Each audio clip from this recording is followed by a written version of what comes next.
हम अहाँ के सामने आए एक कोबर सुना रहल छी। अच्छा लागत तो लाइक करते रहब और सब्सक्राइब करते रहब। अहाँ सब करे नीचे तो मन नहीं लागे छी गावे में, इसलिए हम गावे छी।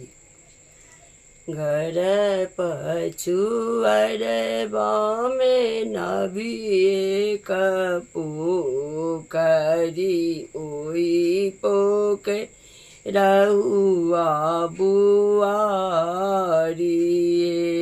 घर पछुअर बामे नभिए करी ओई पोके रहुआ बुआरी। ताई पोखर ना गेला दुल्हा से रामचंद्र दुल्हा अनिले लनी रहुआ बुआरी।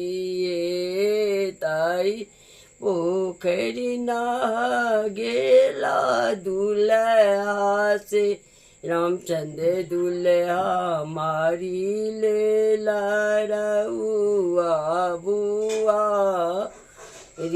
हे घर कहाँ गेली किए बेली सीता है सुहबे बना लिया रहुआ बुआरी। कहाँ गेली किए भेली सुहबे से सीता सुहबे बना लिया रहुआ बुआरी। अनलऊँ त अनलऊँ प्रभु अब जूनी आनब हमारा से नहीं हते बनल।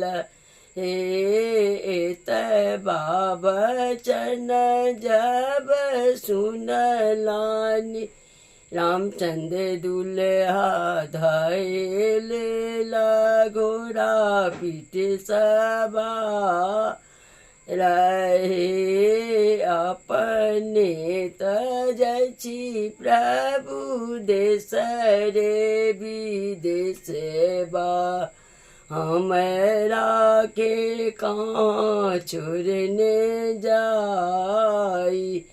हे नहीं राम छौगे सुअबे माए बाप भैया ससुरा में लक्ष्मण दिया।